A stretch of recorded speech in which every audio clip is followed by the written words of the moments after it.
আসসালামু আলাইকুম ওয়া রাহমাতুল্লাহি ওয়া বারাকাতুহু।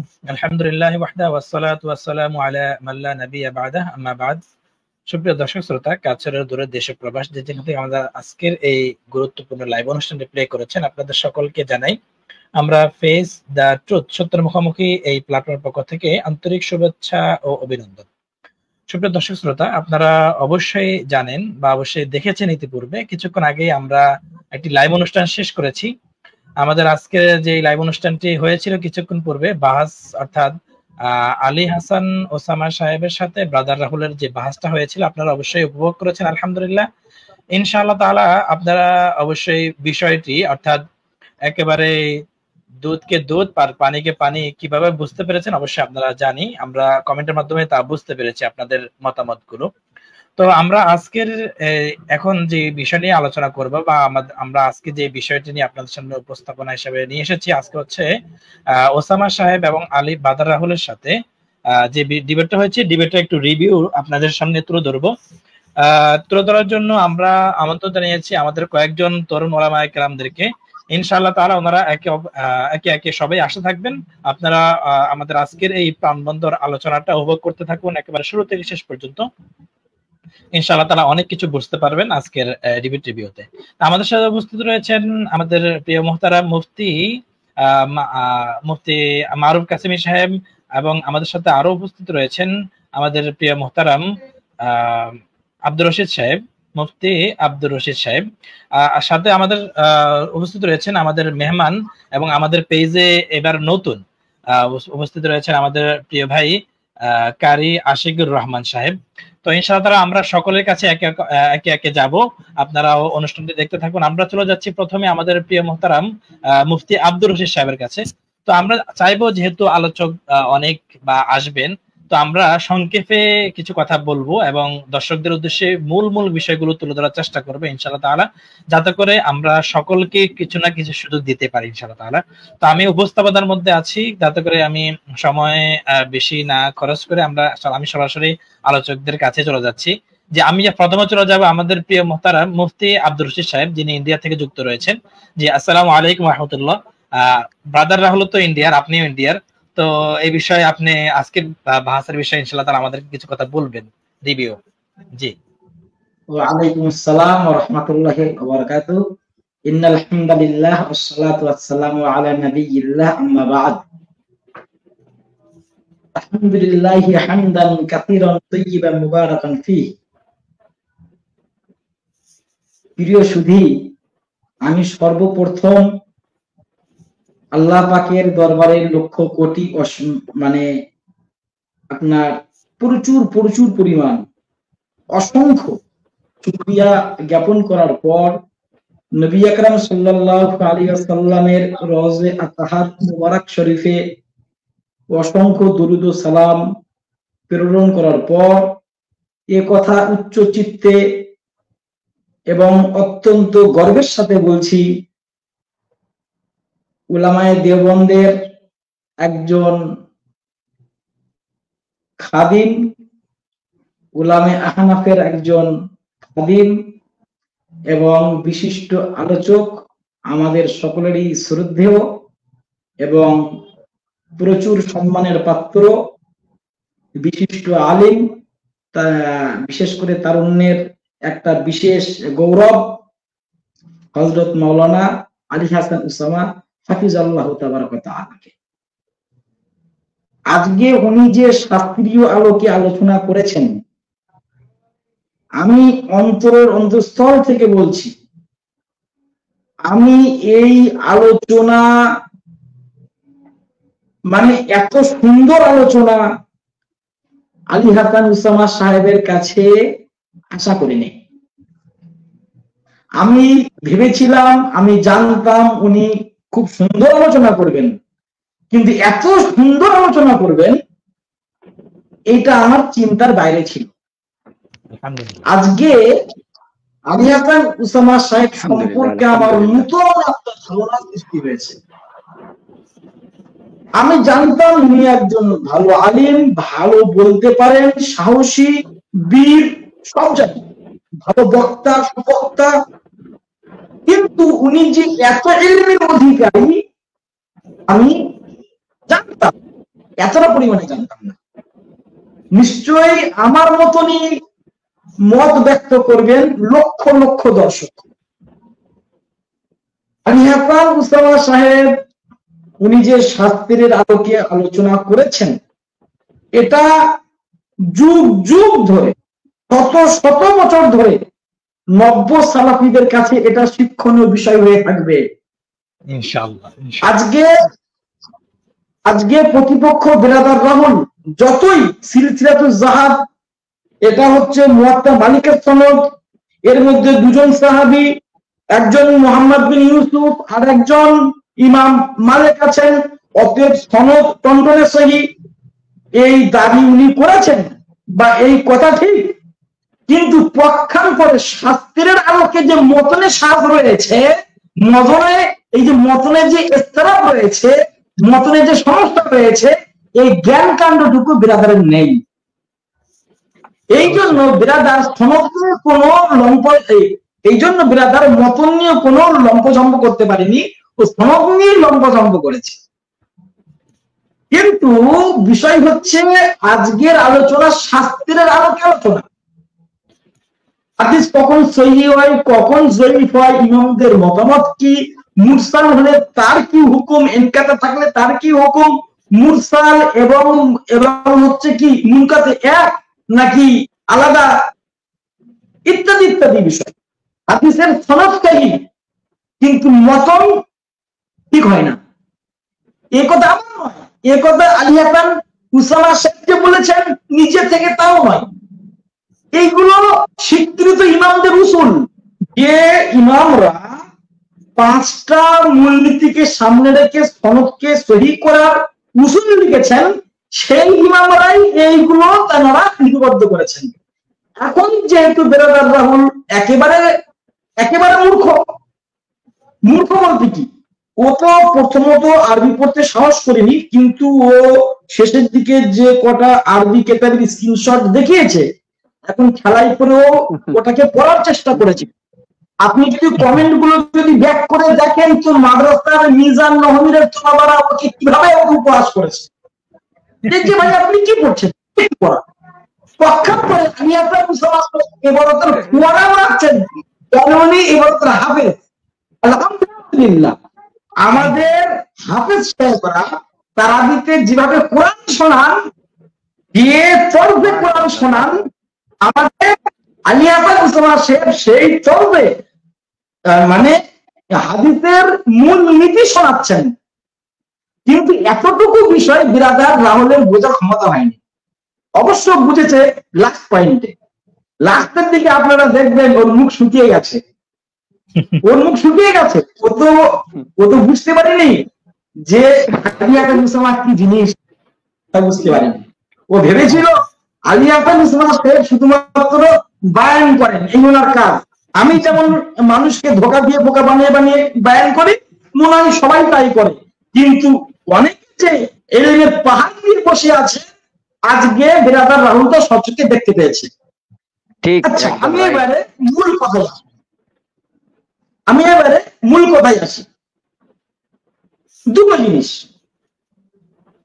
আরো দুজন যেহেতু আলোচক আছেন, আমি খুব বেশি সময় নেব না। আমি সব মিলিয়ে এখন যেহেতু বাজে 10:39, আমি 10:50 পর্যন্ত সময় নেব, 11 মিনিট আমি সময় নেব। বিষয়টা হচ্ছে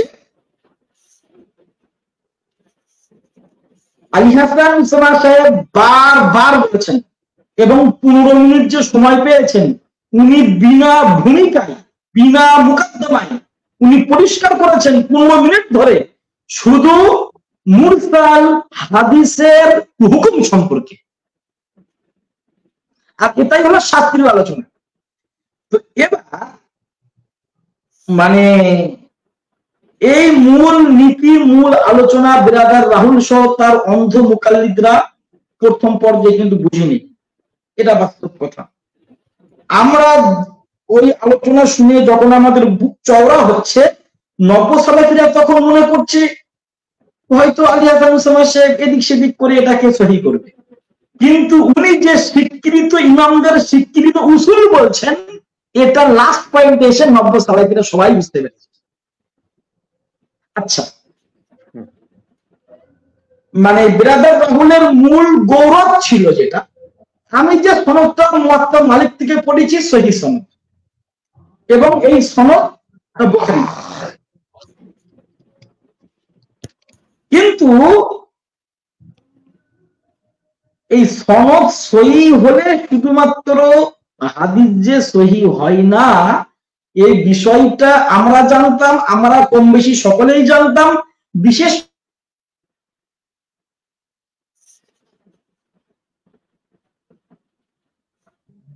মুফতি সাহেবের আওয়াজটা কি আটকে গেল? আমার মনে হয় মুফতি আব্দুর রশিদ সাহেব কি আমার কথা শুনতে পাচ্ছেন? সম্ভবত ওনার এখানে নেটওয়ার্কের সমস্যা হচ্ছে মনে হয়, ওনার কথা আমরা শুনতে পাচ্ছি না। আপনারা যদি একটু জি জি না আমরা শুনতে পাচ্ছি না, আমরা শুনতে পাচ্ছি না। খুবই দুঃখিত যে মুফতি সাহেবের এখানে নেটওয়ার্কের সমস্যার কারণে আমরা ওনার কাছে যেতে পারছি না। উনি কিন্তু চমৎকার আলোচনা করতেছিলেন, ইনশাআল্লাহ আমরা পরে আমার কথা শুনতে পাচ্ছেন? জি জি, মাঝখানে আপনি একটু আটকে গিয়েছিলেন, এখন ঠিক আছে, জি বলুন। আচ্ছা, তো মানে বিরাদার রাহুল মুয়াত্তা মালিক থেকে যে রেওয়াজটা পেশ করেছে এবং ভীষণ যে লম্পঝম্প করেছে, এই লম্পঝম্প করার মৌলিক কারণ উসুল সম্পর্কে না জানার কারণটা। আমাদের আলী আকরাম উসামা সাহেব হাফিজাহুল্লাহ এই হাদিসটি গ্রহণযোগ্য না হওয়ার কারণে স্বীকৃত ইমামদের স্বীকৃত দুটি উসুল পেশ করেছেন। আমি সার কথা বলছি। নাম্বার 1, এই হাদিসের মতনে ইস্তেরাব রয়েছে। কেউ বলছেন 11, কেউ বলছেন 13, কেউ বলছেন 21। এই কথা বিরাদার রাহুল আজকে তালবাহানায় স্বীকার না করতে চাইলেও আমি দায়িত্ব নিয়ে বলছি, বিরাদার রাহুল এই রমজানের ভিতরে একটা ভিডিওতে এ কথা বলেছে যে এর ভিতরে 11, 13, 21 ইস্তেরাব রয়েছে। তো যাই হোক, আজকে ঠেলাই পরে ও শুধু বারবার পানি খাচ্ছে, আর আলী আকরাম উসামা সাহেবকে পানি খাওয়ার পরামর্শ দিচ্ছে। যে এত কিছু থাকতে শুধু পানি খাচ্ছে কেন? ঠিক ঠিক, একদম রাইট। বিষয়টা বলেছে যে আপনি বেশি করে পানি খান, পানি খেলে আপনি বেশি করে কথা মনে রাখবেন। সাহেবকে ও কথা বলেছে। তো যেহেতু বিরাদার রাহুল আজকে বাহাতে বসে ওর মাথা ঠিক নেই, ও বারবার পানি খেয়ে ও পুরাতন কথাগুলোকে মনে করতে চাচ্ছে, এটা আমরা বুঝতে পেরেছি ওর কাজকর্ম এবং ওর কথাবার্তা তারাই। আচ্ছা, নাম্বার 2, আলী আকরাম উসামা সাহেব আরেকটা খুব গুরুত্বপূর্ণ উসুল বলেছেন যে হাদিসের রাবি যদি ওই হাদিসের খেলাফ কোনো আমল করেন, এটিও শাস্ত্রের আলোকে ওই হাদিসের উপরে আর আমল করার মতো ব্যাপার থাকে না। অতএব ইমাম মালিক রহমতুল্লাহ আলাইহি 8 টাকা পড়েননি, উনি ওনার যেটা মাযহাব 20 আর 36 সেটা আমাদের উসমান সাহেব বলেছেন। এদিকে একটা কিতাব থেকে হাসিয়া তুলে দেখাচ্ছে যে ইমাম মালিকের অমুক ছাত্র বলেছেন যে ইমাম মালিক নিজের জন্য 8 টাকাকে পছন্দ করতেন। আলী হাসান উসামা সাহেব এটা দাঁত ভাঙা উত্তর দিয়েছেন, আলহামদুলিল্লাহ। আলী হাসান উসামা সাহেব এটা সনদ চেয়েছে, যেটা সনদ কই, তখন কিন্তু বিরাদার রাহুল সনদ দেখাতে সক্ষম হয়নি। আরে দেখাতে কোথা থেকে, ও তো বাংলা চটি বোকাল। জি, আরেকটা বিষয় বলি, আলী হাসান উসামা সাহেব যে রিওয়ায়াতটি মুসান্নাফ ইবনে আবি শাইবা থেকে পেশ করেছেন, সনদে প্রত্যেকটা রাবী উচ্চ পর্যায়ের নির্ভরযোগ্য, রইল মাঝখানে একজন রাবীর বিচ্ছিন্নতা। এটা বোঝাতে গিয়ে আলী হাসান উসামা সাহেব বারবার উসুলের কথা বলছেন যে এটা বাহ্যিক ভাবে বিচ্ছিন্নতা, কিন্তু হুকুমি ভাবে এটা বিচ্ছিন্নতা নয়। যেহেতু তিনি একজন তাবি, তিনি খায়রুল কুরুনের মানুষ, তিনি ওই নামাজ পড়াটা অর্থাৎ 20 রাকাত তারাবি পড়াটা তিনি তার জামানায়ও তিনি তার সচক্ষে দেখেছেন এবং তিনি নিজেও তেমন করেছেন। অর্থাৎ তিনি যে মাঝখানে একজন ব্যক্তিকে বাদ দিয়েছেন, এটা শাস্ত্রের আলোকে এটা জয়ীফের তকমা দেওয়াটা চলে না, বরং এটি সহিহ। এই যে সুন্দর একটি মূল নীতি, এই মূল নীতিটা বেরাদার রাহুল বারবার উড়িয়ে দিতে চেয়েছে যে না না না, অবশ্য আমাদের আলী হাসানুজ্জামান সাহেব উনি একটাও ফালতু কথা না বলে আর একই কথা বারবার রিপিট না করে উনি একটা কথাই বলে দিলেন যে আমার এই কথার জবাব দেখতে হলে আমি সেটা প্রথম পয়েন্টে বলে দিয়েছি। আমি যে 15 মিনিট সময় পেয়েছি যে আমার আলোচ্য হাদিসে ইনকাতা আছে কিনা, আর ইনকাতার বিধান কি, হুকুম কি, শাস্ত্রের আলোকে কি হবে সেটা আমি বলে দিয়েছি বলে উনি আবার আগেকার দলিল উনি পেশ করেছেন। জি, একটা বিষয় হচ্ছে বেরাদার রাহুল সত্যি আজকে খুব জব্দ হয়েছে। আমি বেশ কিছুক্ষণ আগে আমার ফেসবুক পোস্টে দিয়েছিলাম যে প্রশিক্ষণ প্রাপ্ত বাঁদর কিছুক্ষণ পরে খেলা দেখা এবং জাতি তার বিনোদন গ্রহণ করবে। সত্যি তো আমার কথা তো মিলে গেল। আর আলী হাসানুজ্জামান একটা কথা বলেছেন যে কথাটার কারণে বেরাদার রাহুলের 6 মাস ঘুম হবে না। কথাটা কি? যে বেরাদার রাহুল আলবানি, জুবরানি যাই অমুক তমুকের বই থেকে ও আগে থেকে ও লিখে এনেছে, নোট করেছে। আমি উত্তর দেই চাই না দেই, ও কথা আমি বলি চাই না বলি, ও ওইগুলো নোট করে বলে যাবে। আর তাইও করেও গেছে। যেসব দেননি ও বেটা তার খণ্ডন করতে লেগেছে।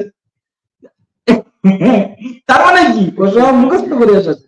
মনে হয় যখন বলবে এই কথা আলী হাসান তোমার মতো দুর্বল যে উনি কোন জয়ীফ সনদ বলবেন আর জয়ীফ সনদ বলে তোমার মুখে একটা সোনার চামচ তুলে দেবেন নয়। উনি যে সনদটা পড়েছেন সনদটি কবি, আর যেটা বলছেন ইরসালের ব্যাপারটা ওইভাবে নয়। এই জন্যই উসুলে হাদিস পড়তে হয়, উসুলে হাদিস বুঝতে হয়। তো যাই হোক, সব মিলিয়ে এতটুকু আমি কথা বলবো, জাতি আজকে বুঝতে পেরেছে আলী হাসানুজ্জামান সাহেবের উপরে আমাদের সত্যি ভালোবাসা বেড়ে গেছে, অবিরাম ভালোবাসা। এবং উনি যে দুটো মূলনীতির কথা বলেছেন, নবসাওয়াফিরা এই দুটো মূলনীতি যদি মাথায় রাখতে পারেন তাহলে আগামীতে ওনারা 8 টাকা তারাবি ছেড়ে 20 টাকা তারাবি করতে বাধ্য হবেন। আর যদি চোখে যদি কালো চশমা পরেন আর কানে যদি তুলো গুঁজে দেন তাহলে ওনারা যে গোয়ালের গরু সেই গোয়ালেই থেকে যাবেন, ঘোড়ার দলে আর যাওয়ার সময় হবে না। তো এই বলে আমি আমার সংক্ষিপ্ত রিভিউ মূলক বক্তব্য শেষ করলাম এবং আলী হাসানুজ্জামান সাহেবকে আমি বারবার ধন্যবাদ জানাচ্ছি এবং আমি তার ইলমে এবং আমলে এবং বিশেষ করে তার হায়াতে মুবারাকায় আমি বিশেষভাবে আল্লাহ পাক রব্বুল আলামিনের দরবারে আমি বরকত কামনা করব। আল্লাহ পাক তাকে সঠিক পথে রাখুন এবং বাতিলের মোকাবেলায় এইভাবে বড় থেকে আরো হবে এগিয়ে যাওয়ার তৌফিক দান করুন। আমিন সুম্মা আমিন। আজকে তো কথা বলতেই নয়, আমি এটা বলতাম না। আজকে আমাদের একজন সম্মানীয় অতিথি হাফেজ আশিকুর রহমান মাগরিবের কিছু আগে আমাকে ফোন করেছিল, বলছে আপনার কি মনে হচ্ছে? আমি বললাম এরপরে বিরাদার আর বাহাস করার জন্য টোটো করে ঘুরবে না, এরপর থেকে বিরাদারের মুখে জুতো পড়বে। আশিক তুমি নিশ্চিন্তে বসে থাকো। আমি আশিককে বলেছিলাম একদম। আমি বলতাম কথা, আমার যেহেতু আমাদের সময় হয়েছিল বলে আমি কথা বলিনি। তো যাই হোক, জাযাকুমুল্লাহ আমাদের ঐতিহাসিক জয় হয়েছে আলহামদুলিল্লাহ। ইনশাআল্লাহ আমরা এই বিষয়ে ডিবেটের বিষয়ে ইনশাআল্লাহ আগামীকালকে আরেকটা লাইভ করবো ইনশাআল্লাহ। তখন ইনশাআল্লাহ তাআলা আমরা মুফতি আব্দুর রশিদ সাহেব সহ বাকিদেরকেও আমরা ইনশাআল্লাহ তাআলা লাইভে আমন্ত্রণ করব। অবশ্যই আমাদেরকে সময় সুযোগ দিবেন ইনশাআল্লাহ তাআলা। আমরা চলে যাব আমাদের প্রিয় মুহতারাম মুফতি মারুফ কাসেমি সাহেব। এরপরে আসবো আমাদের নতুন মেহমানের কাছে, ইন্ডিয়া থেকে যিনি যুক্ত হয়েছেন আশিকুর রহমান সাহেবের কাছে। চলে যাচ্ছি আমরা মুফতি মারুফ কাসেমি সাহেবের কাছে। ইনশাআল্লাহ তাআলা সংক্ষিপ্ত আকারে ওনার আজকের ডিবেট রিভিউ সম্পর্কে কিছু জানবো। জি মুফতি মারুফ কাসেমি সাহেব শুনতে পাচ্ছেন? জি মুফতি মারুফ কাসেমি সাহেবের কাছে আমি যে বিশেষ করে যে বিষয়টা জানতে চাইবো তা হচ্ছে যে উসুলের সম্পর্কে একেবারে অজ্ঞ ব্যক্তি বারবার তাকে উসুল সম্পর্কে জানান দেওয়া সত্ত্বেও সে কেন তার থেকে পিছলে গিয়ে অন্যদিকে চলে যাচ্ছে, এই বিষয়টা একটু যদি খোলাসা করতেন এবং বাকি আপনার মতামত গুলো একটু পেশ করতেন। জি জি আলহামদুলিল্লাহ, অসংখ্য ধন্যবাদ মুস্তাফা সাহেবকে এবং যারা উপস্থিত রয়েছেন সবাইকে। জি আসলে উসুল সম্পর্কে অজ্ঞ ব্যক্তি, প্রথম কথা হলো আলী হোসেন ওসমান সাহেব উনি যে লেভেলের আলেম, ওনার সাথে বসছেন সম্পূর্ণ বিপরীতমুখী একজন। শুধুমাত্র জ্ঞানের দিকে বিপরীতমুখী তা নয়, রাহুল সাহেব তিনি যে স্লাইড গুলা দেখাইছেন, স্লাইডের গোষ্ঠী গিলে তিনি যে পোস্টার গুলা বানিয়েছেন, হ্যাঁ এই পোস্টার গুলা বানিয়ে উনি দেখেন এই পোস্টারগুলো উনি আগে বানিয়ে রেখেছেন। তো তার মানে উনি এটা বুঝাতে চেয়েছেন যে আলী হোসেন ওসমান সাহেব কি বয়ান করবেন এটা উনি আগে থেকে গায়েবের খবর জানেন, ওনার কাছে আলহামদুলিল্লাহ হয়েছে। আবার তিনি পোস্টারগুলো দেখাতে দেখাতে থাকে এমন একটা পোস্টার চলে আসছে নজরে, আমি জানি না আপনাদের নজরে পড়েছে কিনা, যে ওসামা সাহেব হেরে গেছেন, এমন একটা পোস্টার দেখিয়েছে। হ্যাঁ, তো যেখানে আলোচনার বিষয় হলো এক বিষয় নিয়ে, আর আমাদের রাহুল সাহেব তিনি আছেন তার 8 রাকাত তারাবি নিয়ে, এবং নিজের যে শেখানো কিছু কথা আছে বা নিজে শিখে আসছে কিছু পোস্টার বানিয়ে বানিয়ে। তার মানে কি বোঝা যায় দেখেন, আলোচনা তো তাকে বলে যে আলোচনা বিপরীতমুখী বক্তা যে বিষয়ে কথা বলবে তার সেই বিষয়ের জবাব দিবে। এখন কেউ যদি কিছু পোস্টার বানিয়ে এনে পোস্টার দেখিয়ে দেখিয়ে আলোচনা করে, তার মানে এমন বোঝা যায় যে সে হয়তো আগে সবকিছুই জানে যে আলী হোসেন ওসমান সাহেব কি কি কথা বলবেন, কি কি যুক্তি দিবেন, এই জন্য তিনি সব বানিয়ে নিয়ে আসছেন।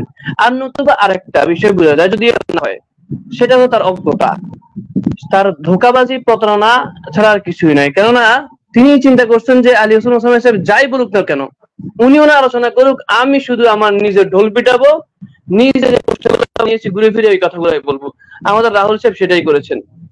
যতগুলো উনি কথা বলেছেন সব জায়গায় ওই পোস্টারগুলো সামনে নিয়ে, পোস্টার নিয়ে যখন ওসামা সাহেব আলী হোসেন ওসামা হাফিজুল্লাহ উনি যখন পোস্টার নিয়ে কথা বলছেন, এরপরে পোস্টার দেখানো বন্ধ করেছেন। তবে এর আগে কিন্তু বারবার পোস্টার দেখাইছেন।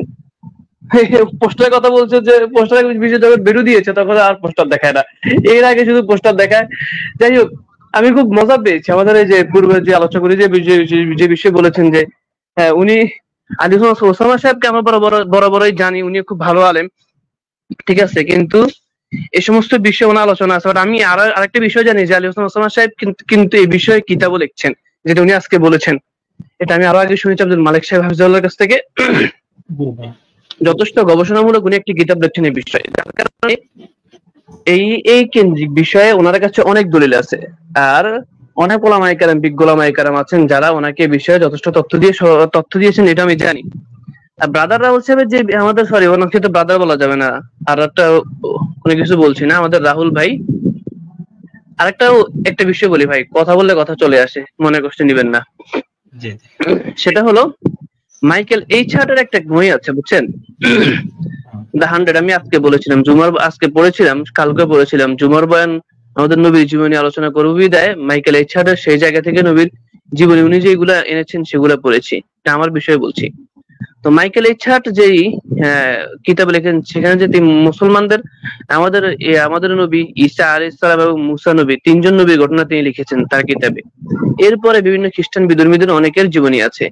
তো দেখলাম অনেক জায়গায় বিভিন্ন খ্রিস্টান, বিভিন্ন ইহুদি, বিভিন্ন পাদ্রীদের জীবনী লিখতে গিয়ে তিনি কখনো কাউকে সিস্টার, কাউকে ফাদার, কাউকে সিস্টার, মহিলা হলে সিস্টার, পুরুষ ব্রাদার, এরপরে ফাদার, এরকম ভাবে অনেকে উল্লেখ করেছেন। তো দেখলাম অধিকাংশ খ্রিস্টানদের নামের শুরুতেই ব্রাদার। আমি জানি না উনি আমাদের এই ভাই কেন নামের শুরুতে ব্রাদার লাগায়, এই লকবটা উনি কোথায় পেয়েছে সেটা আল্লাহ ভালো জানে। আমি ওনাকে খ্রিস্টান বলি নাই, কিন্তু জাস্ট বললাম যে মাইকেল এইচহার্ট তার বইতে অনেক জায়গায় নামের আগে ব্রাদার, সিস্টার, ফাদার, মাদার এগুলো লাগাইছে। তো যাই হোক, আমাদের এই ভাই নিজের কিছু শিখা কিছু বলি, যেটা ওসামা হাফিজাউল্লাহ তিনি নিজেও যেটা বলেছেন যে আমাদের উনি উনি প্রিপারেশন নিয়ে আসছেন যে এমন কিছু যে আলী হোসেন ওসামা হাফিজাউল্লাহ উনি যাই বলুক না কেন উনি ওনার কথাগুলাই বলবেন। আরেকটা বিষয় হলো উসুলে হাদিস সম্পর্কে, উসুলে হাদিসের সম্পর্কে যে একেবারে মূর্খ, মানে একেবারে না জানা একজন ব্যক্তি যে রাহুল ভাই, এটাও জাতি প্রমাণ পেয়ে গেছে। আবার দেখলাম কমেন্ট আমি পড়েছি, অনেকের কমেন্ট পড়তে পারছে, কমেন্ট পড়ে পড়ে দেখলাম যে অনেকেই বলছেন যে আজকে লামাযাবি আহলে হাদিস ধর্ম ত্যাগ করলাম। আবার আরেকটা মজার বিষয় বলছি উপস্থাপক সাহেব, ওই যে এস এম জিন্নাত, সম্ভবত জিন্নাত মাস্টার একজন আছে, জিন্নাত মাস্টার যে কট্টর লামাযাবি বা কট্টর ওই যে ওদের দালাল আর কি, ওই যে ওদের দালাল, ওরা তো আমরা অনেক আগেই থেকে চিনি। এই মিথ্যুক, এই প্রতারক, কত বড় মিথ্যুক! আইসা কমেন্ট করছে আজকে হানাফি ধর্ম ত্যাগ করলাম। এই যে ইহুদি, এই যে ইহুদির দালাল, ওই যে আরো বহুত 4-5 বছর আগে থেকে আমি চিনি, ওই যে 4-5 বছর আগে ওই যে ইহুদি, এটা কি এখন ওর কথাবার্তা শুনে ওকে আমি ইহুদি বলছি, এই জন্য বলছি, আমি আপনাদেরকে বলছি, ক্ষমা চেয়ে নিচ্ছি, ওরে যে আমি ইহুদি বলছি এটা প্রমাণ আছে, ওর সাথে আমার কথা হয়েছে, মেসেঞ্জারে চ্যাটিং হয়েছে। ওই নিজে এই যে জিন্নাত মাস্টার, ওই নিজে রাহুলকে আরো বহুত আগে, সম্ভবত এর সাথে আমার কথাবার্তা হয়েছে কয়েকদিন আগে, 1 বছর হয়েছে মনে হয়। তো এরপর আমি ওরা ব্লগ দিয়েছিলাম, কথাবার্তা হয়েছে, ফোন দিয়ে বিভিন্ন কথা বলছে। ওর সাথে রাহুলের বিষয়ে কথা বলতে গিয়ে একসময় বলতেছে না রাহুল নাকি ওদের নবীর মতো, রাহুল নাকি ওদের নেতা, মানে সবচাইতে বড় আলেম, মানে তারা নবীর কথা যেভাবে বিশ্বাস করে রাহুলের কথা তার চাইতে বেশি বিশ্বাস করে, এমন কিছু আর কি। ঠিক আছে, এমন কিছু। পরে আমি ওরে বললাম যে ফোনে বলছি যে তুই ইহুদি হয়ে গেছিস, আজ থেকে তুই ইহুদি, তাহলে আমি ইহুদি বলবো। এরপরে ব্লক করে দিলাম। এই হলো অবস্থা, এদের চিন্তা চেতনা হলে এমন জঘন্য। তো এই ইহুদি দেখেন, এই মিথ্যাবাদী এসে বলতে সে নাকি হানাফি ধর্ম ত্যাগ করছে আজকে। তো তুই হানাফি ছিলি, তুই তো ছিলি ইহুদি। তো এদের প্রতারণা এবার জাতি বুঝতে পেরেছে আসলে আদৌ এরা যে মানে ওই যে জায়গা বুঝতে পোল্ট্রি নেয়, মিথ্যা কথা বলতে এদের যাররা পরিমাণ এদের খারাপ লাগে না মিথ্যা কথা বলতে। এগুলো শিক্ষকের কাছ থেকে, রাহুলের কাছ থেকে প্রতারণা, মিথ্যা। ওই চিন্তা করছে না, ওই ভাবছে কি জানেন, ওই ভাবছে আলী হোসেন ওসামা হাফিজুল্লাহ আলোচনা আগে শুনে নাই, জ্বালাময় হুঙ্কার শুনেছে, চিন্তা করছে। যাই হোক, এখন আলোচনা শুনে দেখলাম হায় হায় হায় অবস্থা। এর নিচে বসে যদি বারবার পানি খায় তাহলে বুঝতে পারতেছেন আর কি অবস্থা। আমি এই বিষয়টা যদিও সবসময় নিজে একটু মাঝে মধ্যে নিজের সেন্স হারিয়ে ফেলে, মাঝে মধ্যে বলি আমাদের রাহুল সাহেব মনে হয় প্যাম্পাস পড়ছে, যদি না পড়তো তাহলে তো অবশ্যই কয়েকবার টয়লেটে যাইতো। ঠিক আছে, এমন কিছু পড়ছে হয়তো যার কারণে সেখানে কাশালাইছে আর টয়লেটের প্রয়োজন হয় নাই। এখন এই কথা বলতে পারেন যে আমি এই কথা কেন বললাম, আরে ভাই এত পানি খাইছে লোক তো প্রস্রাবের প্রয়োজন হইতো, আর 10 লিটার পানি যদি আলোচনায় বসে খায়, এই লোক তো প্রস্রাব করছে নয়তো প্যাম্পাস পড়ছে। ঠিক আছে, যাই হোক, ক্ষমা চেয়ে নিচ্ছি, সময়ের অভাবে। তারপর আমি শুনছি, কথা শুনবে ইনশাআল্লাহ উপস্থাপক সাহেব। অনেক আল্লাহ হাফেজ। জি জি, শুকরিয়া, জাযাকুমুল্লাহ। ইনশাআল্লাহ তারা আমরা আগামী কালকেও এই বিষয়ে লাইভ করব। ইনশাআল্লাহ আগামী কালকে আরো বিস্তারিত বলার সুযোগ থাকবে। আজকে যেহেতু অনেক রাত গভীর হয়ে গেছে, তো আমরা সংক্ষেপে আলোচনা করতে যাচ্ছি আর কি। আলহামদুলিল্লাহ আমাদের সাথে যুক্ত রয়েছেন ইন্ডিয়া থেকে আমাদের প্রিয় ভাই কারি আশিকুর রহমান সাহেব। উনি আমার খুবই প্রিয় একজন মানুষ, কাছের মানুষ বলতে গেলে। ওনার সাথে প্রায় আমার আলোচনা হয়ে থাকে, কথাবার্তা হয়। তো উনি আমাকে অনেক স্নেহ করেন এবং আমার খোঁজ খবর নেন মাঝে মধ্যে। তো ওনার কাছে যাচ্ছি আমি, আমার প্রিয় ভাই আশিকুর রহমান সাহেবের কাছে, যে আজকের ডিবেটের বিষয়ে আপনার রিভিউটা কি, আপনি কি মতামত পেশ করতে যাচ্ছেন? জি। আলহামদুলিল্লাহ ওয়াসসালাতু ওয়াসসালামু আলা রাসূলিল্লাহি আম্মা বাদ। সর্বপ্রথমে আমি জুবাইর ভাই আছেন এবং আমার খুব কাছের মানুষ মুফতি আব্দুর রশিদ সাহেব আছেন, আরো অনেক ভাই আছেন, সকলকে আমার শ্রদ্ধা ভালোবাসা জানাচ্ছি এবং বিশেষ করে আজকের এই পর্যালোচনা পর্বে আমাদেরকে ইনভাইট করার জন্য শুকরিয়া জানাচ্ছি। আজকে লাইভটি আমরা নিরপেক্ষভাবে দেখলাম যে কত চমৎকার ভাবে আলী হাসান ওসামা সাহেব মানে করেছেন, যেটা দেখার মতো, বলার কোনো ভাষা নেই। প্রথমে আমি তো মুফতি আব্দুর রশিদ সাহেবকে ফোন করেছিলাম যে হুজুর কি হবে আজকে, কি হতে চলেছে, এবং আমি জুবাইর ভাইয়ের কাছেও ফোন করেছিলাম যে ভাই কি খবর। তো মুফতি আব্দুর রশিদ সাহেব আমাকে বললেন যে আশিক তুমি এই নিয়ে চিন্তা করছো কেন, দেখো না বাঘে আর ছাগলের লড়াইটা কেমন হয়। তো আজকে আমরা আলোচনা শুনে দেখলাম, আমরা যারা নিম্ন শ্রেণীর কিতাব লাইনে পড়াশোনা করি বা পড়াশোনা চালিয়ে যাচ্ছি, তারাও এটুকু অনুধাবন করতে পারছি যে ব্রাদার রাহুল তিনি উসুলে হাদিসের ক্ষেত্রে কতটা শিশু। তাকে নিয়েই লামাজাবি ভাইয়েরা একার মাথায় করে একদম লাফাচ্ছে তড়াং তড়াং করে। আজকে তো দুধ আর পানির মধ্যে পুরো স্পষ্ট হয়ে গেল। আলী হাসান ওসামা হাফিজাহুল্লাহ যেভাবে উপস্থাপন করেছে, মানে বয়ানগুলো রেখেছেন, তার একটাও খোলাসা করতে পারেনি, শুধু এদিক ওদিকের কথা বলে তিনি চলে গিয়েছেন। আমাদের দুটো প্রিয় মুফতি সাহেব তেনারা পুরো স্পষ্ট ভাবে বলে দিয়েছেন যে ব্রাদার রাহুল কতটা জাহেল, শুধু জাহেল না, জাহেলে মুরাক্কাব। সেটা আমাদের মুফতি আব্দুর রশিদ সাহেব এবং আরেকজন আপনাদের বাংলাদেশ থেকে মুফতি সাহেব ছিলেন কাসিমি সাহেব, তিনিও খুব সুন্দর করে একদম বলে দিয়েছেন। এখানে নতুন করে আর কিছু বলার নেই, যদিও আজকে সময় সংক্ষেপ। প্রিয় দর্শক, আজকে এতটুকুই বলতে চাইবো, যারা এই মুখে বাহাজ বাহাজ বাহাজ বাহাজ করে ফেনা তোলে 24টা ঘন্টা, আজ তাদের সেই বাহাজের ওষুধ পড়ে গিয়েছে আলহামদুলিল্লাহ। এবং মুফতি আব্দুর রশিদ সাহেবকে ধন্যবাদ জানাই যে আমাকে এতটা হসলা দেওয়ার জন্য, যে দেখো কি হতে চলেছে। তো একদম দিনের আলোর মতো স্পষ্ট হয়ে গেছে, কোনো মায়ের কোল এমন সন্তান জন্ম দেয়নি যে ওলামায়ে দেওবন্দের সাথে বসে তাদেরকে দলিলি আলোচনায় তাদেরকে পরাজিত করবে। আলহামদুলিল্লাহ আজকের প্রমাণ হয়েছে যে ওলামায়ে দেওবন্দ জিন্দাবাদ, আলী হাসান ওসামা জিন্দাবাদ। আন্তরিক ভালোবাসা আলী হাসান ওসামা সাহেবকে আমাদের দিল থেকে, ভারতবর্ষের পক্ষ থেকে, কলকাতার পক্ষ থেকে, ইন্ডিয়ার পক্ষ থেকে, আমাদের পশ্চিম বাংলার পক্ষ থেকে তানাকে আন্তরিক মোবারকবাদ জানাচ্ছি এবং ভালোবাসা জানাচ্ছি। আজ বক্তব্য এখানে ইতি করছি। আর একটা ঘোষণা আমি রাখতে চাইছি, সেটা হলো এই, আমার হাফেজ আশিক মিডিয়াতে আপনাদের সকলকে ইনভাইট করলাম। আমি টাইমটা সেট করে আমি জুবাইর ভাইয়ের কাছে, সম্মানিত জুবাইর ভাই আছেন, মুফতি আব্দুর রশিদ সাহেব আছেন, আরো একজন মুফতি সাহেব আছেন, এই ভাই মাওলানা সাহেব আছেন, সকলকেই আমি ইনভাইট করছি আমার পেজে আগামীকাল থাকার জন্য। জাযাকাল্লাহু খাইরান। জি জি, ইনশাআল্লাহ, জাযাকুমুল্লাহ। আমরা যেহেতু আগামীকালকে এই বিষয়ে আরেকটা লাইভ করতে চাচ্ছি আর কি, তো আগামীকালকে আমরা প্রায় 9টা বা 9:30টার দিকে আমরা লাইভটা করবো আর কি ইনশাআল্লাহ।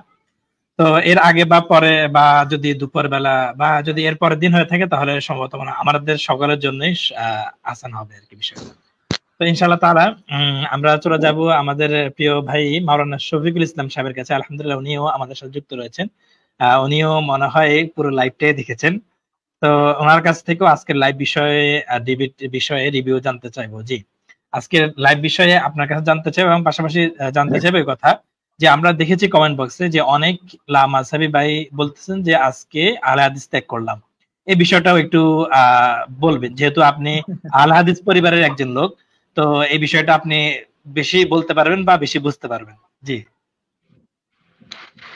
অসংখ্য ধন্যবাদ উপস্থাপক সাহেবকে। এবং আমার কথা শোনা যাচ্ছে কি? জি জি, আলহামদুলিল্লাহ শোনা যাচ্ছে। আচ্ছা, এখানে আমাদের সম্মানিত মুফতি আব্দুর রশিদ সাহেব আছে, মুফতি মারুফ কাসিমি সাহেব আছে, আর একজন কারি আশিকুর রহমান সাহেব আছেন। আর আমাকে তো অনেকে চেনেন। প্রিয় দর্শক যারা দেখছেন বা দেখবেন দেশ এবং প্রবাস থেকে, সবাইকে অসংখ্য ধন্যবাদ এবং জাযাকুমুল্লাহ। আসলে আমি প্রথম রাউন্ড আমি শুনতে পাই নাই। আমার একটু আমি বলে রাখি, দোয়া চাই। আমি একটু আমার ব্যাপারে এই মিথ্যা মামলা একটা জড়িয়ে দিচ্ছে মার্ডার কেসের, এটা নিয়ে একটু টেনশনে ছিলাম। এই কারণে একটু একজন গিয়েছিলাম, দোয়া চাই। আমার নামে একজন এলাকার কিছু বা কিছু ব্যক্তি মিথ্যা অযৌক্তিক ভাবে দেয়া মামলা সম্ভবত হয়ে গেছে, এই জন্য দোয়া চাই। যাক, এই টেনশনে একটু গিয়েছিলাম, প্রথম দিকে শুনতে পাই নাই, তো শেষে শুনতে পেরেছি আলহামদুলিল্লাহ। তবে আমি কয়েকটা পয়েন্ট আকারে আলোচনা করবো ইনশাআল্লাহ, এই কয়েক মিনিটের মধ্যে, অল্প কয়েক মিনিটের মধ্যে। তো আগে দোয়া চেয়ে নিলাম। তো আমি এই বাহাজের ব্যাপারে একমাত্র নিশ্চিত ছিলাম, মানে আমি কসম করে বলছি, আমি নিশ্চিত ছিলাম যে একজন আলেমকে, বিজ্ঞ আলেমকে আল্লাহ তাআলা কখনোই কোনো মূর্খ, বেয়াদব, অহংকারী, মিথ্যুক এরকম ব্যক্তির কাছে আল্লাহ তাআলা লাঞ্ছিত করবেন না, এটা আমি নিশ্চিত ছিলাম। এটা দিয়ে আমি কসম করে বলছি, এই ব্যাপারে আমি নিশ্চিত ছিলাম যে আল্লাহ তাআলা এই কমপক্ষে এই ব্রাদারের কাছে কোনো আলেমকে, শুধু ওই আলী হাসান ওসামা কেন, যত ছোট আলেম হোক, কোন আলেমকে আল্লাহ তাআলা লাঞ্ছিত, মানে পরাজিত করবেন না, মানে হাসির পাত্র বানাবেন না, এটা আমি নিশ্চিত ছিলাম। আলহামদুলিল্লাহ আমি এ ব্যাপারে সন্তুষ্ট যে আলহামদুলিল্লাহ। আমি এরপরে আমি ওনাদের যারা আমি দেখলাম বা একটু ভাই এক মিনিট আস্তাগফিরুল্লাহ। উপস্থাপক সাহেব দৃষ্টি আকর্ষণ করছি, শফিক ইসলাম সাহেব একটু ভিডিও দিচ্ছি। সেটা হলো একটা খেয়াল করেছেন লাস্টে আলোচনায় ওসামা হাফিজাউল্লাহ, আলী হোসেন ওসামা হাফিজাউল্লাহ দাদা রাহুল সাহেবকে আরবি ট্রান্সলেট করতে বলেছেন, অনুবাদ করতে বলেছেন। খেয়াল করেছেন ব্রাদার রাহুল সেই বিষয়ে কোনো কথাই বলেননি। এই কথা বলার সাথে সাথে তিনি আবার সাথে সাথে পানি খাওয়া শুরু করছেন। জি জি জি, আমি কথাটা ঠিকভাবে শুনতে পেলাম না। যদি মারুফ কাসেম হিসেবে একবার বলতেন তাহলে জি, মুফতি মারুফ কাসেম সাহেব আরেকবার যদি বলতেন। আমি কথা বলবো, আমার কথা শোনা যাচ্ছে? জি জি শোনা যাচ্ছে। আমরা মুফতি মারুফ কাসেম সাহেব থেকে আরেকবার ওই কথাটা শুনতে চাচ্ছি। আমি বলছিলাম একটি কথা আছে যে অন্যের জন্য খাল খুললে সেইখানে নিজেই পড়তে হয়। তো আমি লক্ষ্য করেছি শেষ দিকে যে ব্রাদার রাহুল পানি খাওয়ার কথা ওসামা হাফিজাউল্লাহকে কয়েকবার বলেছে। উনি শেষে একবার হয়তো বলেছে, কিন্তু কয়েকবার বলেছে। এটা একটু বেয়াদব। আমি দেখেছি এই কথাটা ওনার বেয়াদবি অহংকার করে বলেছে। এটা একজন আলেমের ব্যাপারে ও কখন উচিত নয়। আল্লাহ তাআলা যে পাচ্ছে না, ওটা ওরে না পারার একটা রাগ মানুষটা বুঝেছে। একদম মুফতি আব্দুর রশিদ সাহেব ঠিক বললেন এটা। জি, এক নম্বর। এরপর আমি বলবো যে 20 টাকা তারাবির কথা উনি কিন্তু নিজেও স্বীকার করেছেন যে আমি যদি আলী হাসান ওসমান আমি ওখানে যাই থাকতাম তাহলে আমি 20 টাকার পক্ষে অসংখ্য দলিল দিতে পারতাম। উনি কিন্তু এই কথা স্বীকার করেছেন। তাই আমরা বুঝতে পারি যে উনি 20 টাকা ওনার দলিল আছে, উনি গোপন করেছে। এই জন্য আল্লাহ তাআলা ওনাকে হেদায়েত দান করে। ওই ইলম গোপন করা উনি গুনাহগার হবে ইনশাআল্লাহ। এই ইলম আমরা জানি কোরআন দ্বারা নিষিদ্ধ যে ইলম গোপন করা, উনি ইলমকে গোপন করেছে। এই ক্ষেত্রে আল্লাহ তাআলা ওনাকে হেদায়েত দান করুন। আর আমরা যেহেতু উনি হয়তো বলবে যে আমরা কেন বলি নাই, আমাদের এখানে মূল আলোচনা ছিল উসুলের আলোকে বা হাদিস শাস্ত্রের আলোকে নির্দেশের বিষয়ে কথা আছে। এজন্য আলী হাসান ওসমান যেটুকু প্রয়োজন ওইটুকু বলেছেন। এজন্য অতিরিক্ত আমাদের বলা প্রয়োজন নাই, কারণ এখানে বিষয়টা বুঝতে হবে এখানে উসুলের আলোকে নির্দেশ এই কথার মধ্যে থাকতে হবে। আলী হাসান ওসমান হাফিজাউল্লাহ এই কথার মধ্যে ছিলেন। এটা এই কারণে আনুষঙ্গিক বিষয় উনি জান নাই। হ্যাঁ, এখন বিষয় একটা বিষয়। 2 নম্বর কথা হলো ব্রাদার রাহুলের আমি যে আলোচনাগুলো আমি দৃঢ় বিশ্বাস নিয়ে বলছি, কোন আলেম ব্রাদার রাহুলের যে বিষয়গুলো নিয়ে যদি মানে দেখে আলী হাসান ওসামার আলোচনা দেখে, মানে এই যে মূর্খ যারা আছে, জেনারেল শিক্ষিত বা অল্প শিক্ষিত, হাফ শিক্ষিত, এগুলোর কথা বলছি না। এদের করে আমরা পাত্তাই দিই না। কোন আলেম আহলে হাদিস হোক বা হানাফি হোক, বিজ্ঞ কোন আলেম ব্রাদার রাহুলের পক্ষে বিজয়ী হয়েছে এমন কথা এখন বলে নাই, বলবেও না ইনশাআল্লাহ। এটা নিশ্চিত থাকেন। এ পর্যন্ত। 3 নম্বর কথা হলো উসুলের আলোকে ব্রাদার রাহুল খণ্ডন করতে পারে নাই। এটা বারবার কিন্তু বলেছে আপনি উসুলের আলোকে, এবং এই কথা কিন্তু বলার পরও কিন্তু উনি উসুলকে চ্যালেঞ্জ করতে পারে নাই ব্রাদার রাহুল। বারবার উসুলের আর মূল শিরোনাম কিন্তু উসুলের আলোকেই ছিল। আর আরেকটি কথা হলো 4 নম্বর যে কথা বলবো যে এই সহি হওয়ার একটা হাদিস সহি হওয়ার জন্য 5টি শর্ত কথা বললেন, কিন্তু ব্রাদার রাহুল কি করলেন? আলী হাসান ওসমান কিন্তু 5টি বিষয় কিন্তু আলোচনার মাধ্যমে প্রমাণ করলেন যে এই 8 টাকাতে যে কথাটা এটা কি জয়ীফ। অথচ ব্রাদার রাহুল শুধু খালি সনদের উপরে আছে। অথচ আরো আমরা বুঝতে হবে যে 5টির কোন একটি যদি অনুপস্থিত থাকে কখনো সহি হবে না। এই বিষয়টা উনি বুঝতে চান নাই। এখানে উনি ধরা খেয়েছেন। মাওলানা শফিকুল ইসলাম সাহেব এখানে একটা কথা রয়ে গেছে, আরেকটা কথা রয়ে গেছে এখানে, সেটা একটু আমি অ্যাড করলে আপনার সুবিধা হবে আলোচনা করতে। সেটা হলো আমাদের রাহুল সাহেবের পুঁজি হলো সনদ, কারণ সনদ তাকে বাংলা শিখিয়ে দেওয়া হয়েছে, সনদ লিখিয়ে দেওয়া হয়েছে। আর রাহুল সাহেব যে আরবি কি হাদিসগুলো দেখিয়েছেন, হাদিসের মধ্যে লাল দাগ দেওয়া আছে, উনি শুধু লাল দাগ দেওয়ার অংশটাই পড়েছেন, কারণ ওটা শিখিয়েছেন। বাকি উপরে নিচে আর কোনো আরবি তিনি পড়েন নাই, সেই যোগ্যতা ওনার নাই। আর সনদের কথা বলবেন না কেন? কারণ সনদ তো বাংলায় পাওয়া যায়, সনদ বাংলা দেখে দেখে পড়তে পারবে, কিন্তু আরবিতে পড়তে পারবে না। বুঝেন নাই? আরবি বাংলায় পড়তে গেলে তো সমস্যা। আরবিতে যদি বাংলায় পড়তে যায় তাহলে তো দাঁত ভেঙে যাবে, আর সেখানে তো সমস্যায় লাখ লাখ মানুষের গালি খাবে।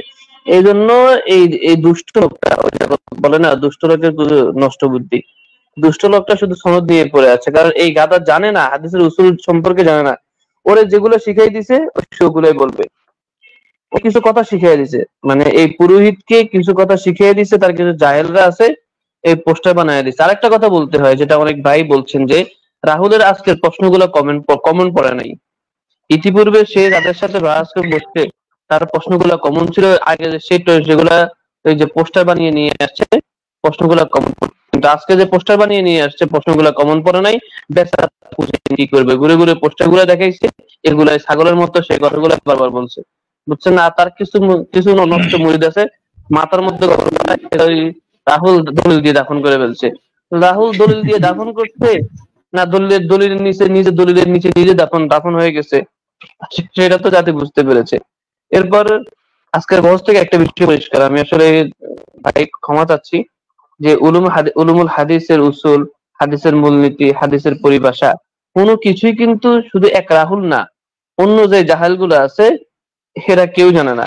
এদের কাছে পুঁজি হলো একমাত্র স্ক্রিনশট। আর দেখবেন আরেকটা বিষয়, রাহুলের কাছে শুধু স্ক্রিনশট আছে তা না, আরো যত গন্ডমূর্খ যে সকল শায়েক নামের পাশিগুলো আছে সবগুলোর পুঁজি কিন্তু এটা।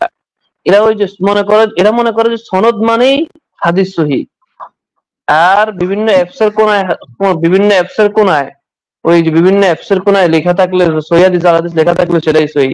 আবার আরেকটা বিষয় সহিহ মনে করে কিভাবে, তারা এটা মনে করে ওই যে তারা শিখছে যেটা, কারণ সবগুলা জ্ঞানের ভান্ডার তো উসুল হাদিস সম্পর্কে জানে না, বা সবগুলো হাদিস তো পড়ে না, এরা শুধু তাদের টপিকের সাথে যেগুলো মিলে ওই সকল হাদিস গুলা তাদের কাছে আছে, এর বাইরে হাদিস নাই। এখন এরা এটাও জানে না যে একই সনদে কখনো কখনো হাদিস 2, 3 বা 4, 5 বার আসে, আবার দেখা যায় একই ইবাদত ভিন্ন সনদে আসে, এই সম্পর্কে এরা জানেও না।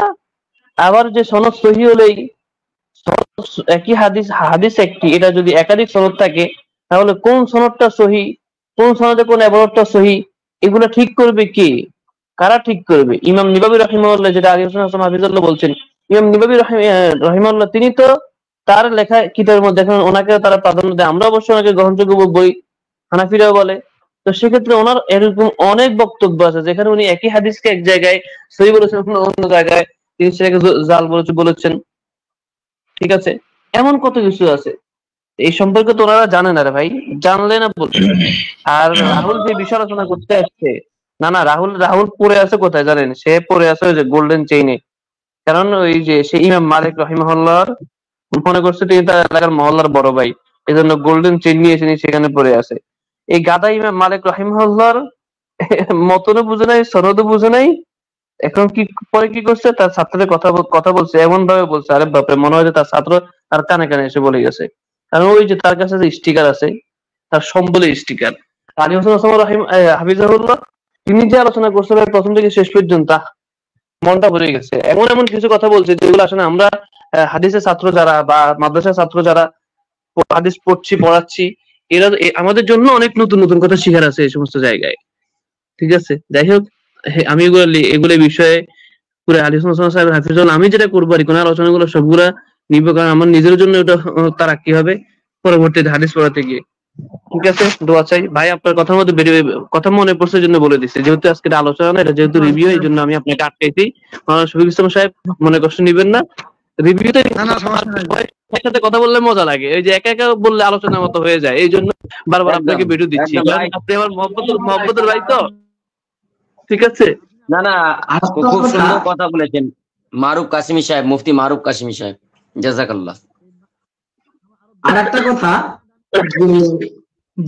মানে অনেক সময় নব্য সালাফিরা একটা কথা বলে আমাদের উপরে চাপিয়ে, যে আমাদের ব্রাদার রাহুল সব ঠিক করে, শুধুমাত্র আরবিটা পড়তে পারে না বলে হানাফিরা ওকে বলে যে এ মুখ তমুক হাবিজাবি।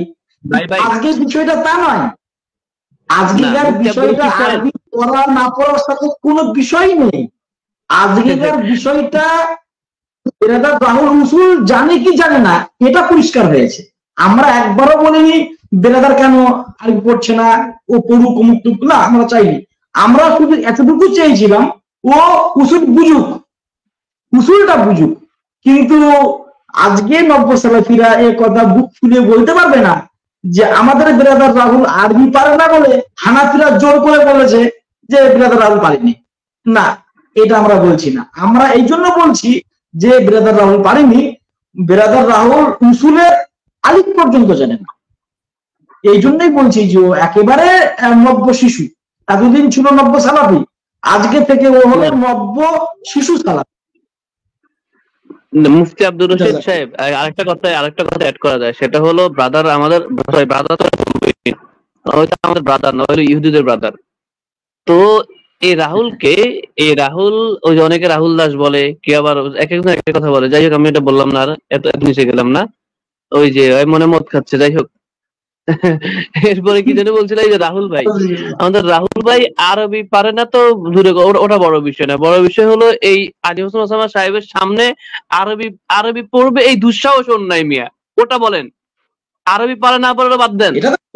আলী হোসেন ওসামা হাফিজুল্লাহ ওরা চেহারা দেখে মনে করেন যে আরে ভাই ওমর ফারুক রাদিয়াল্লাহু তাআলা আনহু দেখলে শয়তান ভয় পাইতো, এরকম হাজারো ইতিহাস আছে। এই যে হককে দেখলে বাতিল যেমন ভয় পাইতো, আপনি দেখেন আতাউল্লাহ বুখারী রাহিমাহুল্লাহকে দেখে বহস থেকে খ্রিস্টান পাদ্রীরা পালাই গেছে গা। শুধু শুনছে, ওই যে দেখছে আপনাদের বাহাসের ওই যে একটা বাহাসে বসবে পাঞ্জাবে, যে বাহাসে কে আসবে তার নাম তো বলে নাই, মুসলমানের নাম বলে নাই, কারণ কি নাম বললে সমস্যা আছে। আতাউল্লাহ বুখারী রাহিমাহুল্লাহ বলেন, তো সামনে যখন আসছে প্যান্ডেলের মধ্যে আসছে খ্রিস্টানরা পালাই গেছে, ওনার মতো লোকে যদি আমরা বাস করবো। এখন রাহুলের অবস্থা হয়েছে, এখন তো ওই বলতেছে ছাইরা দে মা কাইন্দা বাসি, কারণ সে তার তো এখান থেকে ভাগার কোনো উপায় নেই। তবে সে তো অনেক তালবাহানা করেছিল, বাস থেকে পালানোর জন্য অনেক তালবাহানা করেছিল, বিভিন্ন লাইভে এসে বিভিন্ন উল্টাপাল্টা কথা বলেছিল।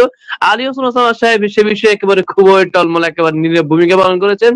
নতুবা উল্টা কোনো কথা তিনিও যদি একেবারে প্রতিঘাত করতেন, তাহলে রাহুল কিন্তু সাথে পোল্ট্রি নিয়ে এসে লাফালাফি করতে, কিন্তু না, আলী হোসেন ওসামা সাহেব তার কাঁচা মাছ খান না, জায়গা মতো বসায় দিয়ে একেবারে দিছেন পানি খাওয়াইয়া। ঠিক আছে, যদি সামনাসামনি থাকতো তাহলে হয়তো অন্য কিছু খাওয়াইতো। আর আমাদের মাওলানা শফিকুল ইসলাম সাহেব যদি পাইতো তাহলে তো কি খাওয়াইতো আল্লাহ ভালো জানে। ঠিক না? আমার সবচেয়ে একটা জিনিস খুবই ভালো লেগেছে, সেটা হচ্ছে যে আলী হাসান ওসামা সাহেব বারবার মানে সময় নষ্ট করার জন্য কিন্তু উনি রিপিট করেননি। ওনার কাছে এত দলিল আছে, উনি দলিল দেওয়ার জন্য উনি একটা কথা উনি দ্বিতীয়বার উনি আনছেন না, যার প্রয়োজন হবে সে ভিডিও বারবার দেখে নেবে। এটা অত্যন্ত সুন্দর জিনিস হয়েছে। পক্ষান্তরে মানে বেরাদার রাহুল মনে হয় কতবার বলেছে সিলসিলাতুজ জাহাব, কারণ ওটাই তো পুঁজি পাঠাবে দেখাটা, এছাড়া ও তো কিছুই বোঝে না। এই জন্য আজকের আলোচনাটা যেই হোক, নিরপেক্ষ দৃষ্টিতে কেউ যদি দেখে তো সে দিল খুলে ওসামা সাহেবের জন্য মানে অন্তর খুলে দোয়া করবে, এবং নব্য সালাফিয়াত মতদর্শকে 3 তালাক দেবে, এবং হানাফিয়াতকে সে মানে শক্ত ভাবে সুধারণ করবে। এটা আমাদের বিশ্বাস। ঠিক আছে, আজকের মতো আমি ইনশাআল্লাহ বিদায় নিচ্ছি, আগামীকাল দেখা হবে। জি জি ইনশাআল্লাহ। মাওলানা শফিকুল ইসলাম। আচ্ছা, এখানে আমি আরো কিছু কথা বলবো। এখানে আমি আরো ওয়ালাইকুম আসসালাম রাহমাতুল্লাহ।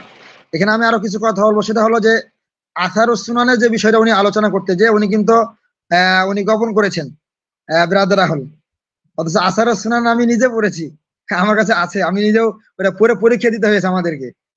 ব্রাদার রাহুল জানে না যেটা আমরা আমাদের পাঠ্য তালিকায় এটা আছে, এটা বললে ধরা খেয়ে যাবে।